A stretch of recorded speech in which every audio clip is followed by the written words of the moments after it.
Imagine a bustling neighborhood filled with the vibrant sights and sounds of a faraway land.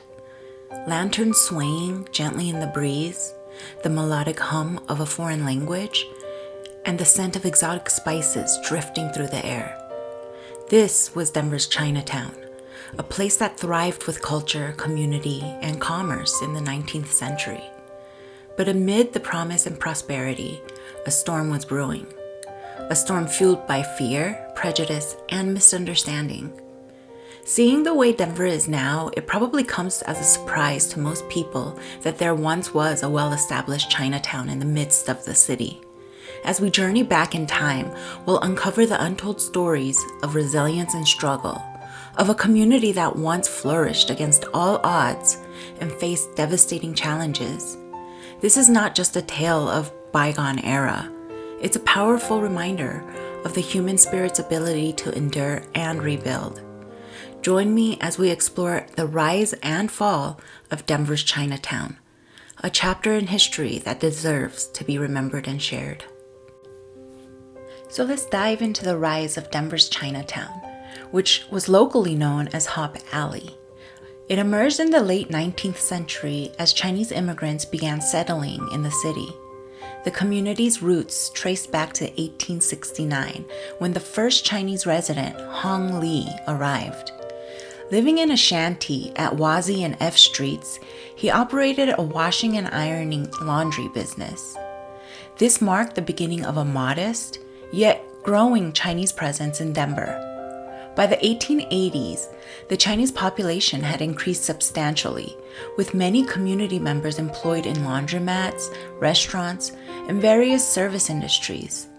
They were drawn by the promise of economic opportunities, particularly in the railroads and mining sectors, which required a steady supply of labor.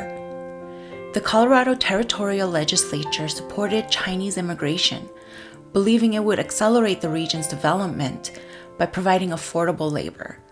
Consequently, the community flourished, with Chinese-owned businesses lining Wazi Street and neighboring areas. So what was life in Hop Alley like? Well, it was a vibrant neighborhood that seamlessly blended Chinese culture with American urban life. Residents celebrated traditional Chinese festivals such as the Lunar New Year and Mid-Autumn Festival, with colorful parades, dragon dances, and elaborate feasts. They upheld their customs by gathering for community dinners and practicing traditional arts like calligraphy and paper cutting. The streets were adorned with colorful lanterns, and the air filled with the enticing aromas of traditional Chinese cuisine, such as dim sum, roast duck, and stir-fried noodles. Chinese herbal medicine shops offered remedies for various ailments, grocery stores stocked imported goods, and entertainment venues like tea houses and opera theaters added to the lively and bustling atmosphere. But despite its vibrancy, Denver's Chinatown faced significant challenges. Anti-Chinese sentiment was widespread across the United States during this period, driven by economic competition and deep-seated racial prejudices. In Denver, tensions between the Chinese community and other residents often flared up. Chinese workers were unfairly blamed for taking jobs away from white laborers, and they faced discriminatory laws and practices that made daily life for them very difficult. The atmosphere was often charged with hostility, making it a tough and uncertain environment for the Chinese residents who were just trying to build their lives. The most devastating chapter in the history of Denver's Chinatown unfolded on a fateful night, October 31st, 1880, Halloween. Under the cloak of chaos and fueled by rage, a violent mob of several thousand people stormed into Hop Alley.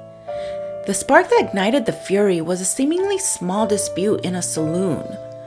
Two Chinese men by the name of Sing Li and Luke Young were playing pool at a saloon called John's Place off of 16th and Wazi. That's when a group of white men entered and started harassing them. The situation soon escalated when one of the white men struck one of the Chinese men with a wooden board.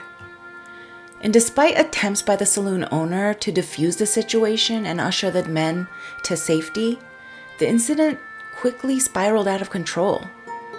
So Sing Lee was brutally beaten and ultimately hanged from a lamp post by the mob. And then Luke Young suffered a similarly tragic fate. He was forcibly taken from his home, dragged through the town by a rope around his neck, beaten, and then lynched. Their untimely deaths underscore the severe racial violence and discrimination faced by the Chinese community in Denver at that time, drawing a large, angry crowd and culminating in an all-out assault on the entire Chinese community. The scene was obviously one of utter devastation. Homes and businesses were reduced to smoldering ruins as buildings were set ablaze. The air was thick with fear as Chinese residents were beaten and forced to flee for their lives. And to make things worse, the financial toll was also immense, with losses estimated around $53,000 at the time. And just to put that into perspective, that's worth approximately $1.3 million today. And despite the Chinese government's efforts to seek compensation, justice was elusive. The Chinese residents received no restitution, and the perpetrators of the violence walked away unpunished. This dark episode left an indelible mark on Denver's Chinatown, casting a long shadow over what was once a thriving and vibrant community. In the aftermath of the riot, many Chinese residents left Denver, seeking safer communities elsewhere. Those who remained continued to face discrimination and hostility. And over time, the once thriving Chinatown began to decline. By the 1940s, the Chinese population in Denver had dwindled, and the area that had once been Hop Alley was largely abandoned.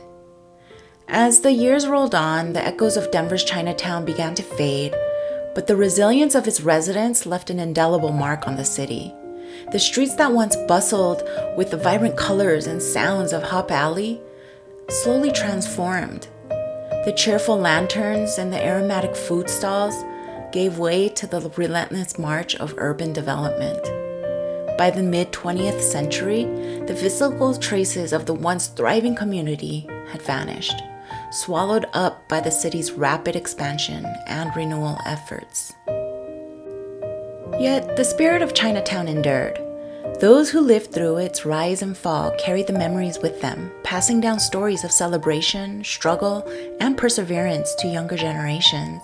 The corner of 20th and Blake Streets, now marked by a simple plaque, stands as a silent witness to a bygone era. It whispers tales of a community that, despite facing immense adversity, contributed richly to the cultural and economic tapestry of Denver. Walking through the bustling modern streets of Denver, it's easy to overlook the hidden histories beneath our feet. But every step taken near that commemorative plaque is a step over hallowed ground, a place that thrived in the dreams and hard work of immigrants seeking a better life. The rise and fall of Denver's Chinatown is more than just a historical footnote.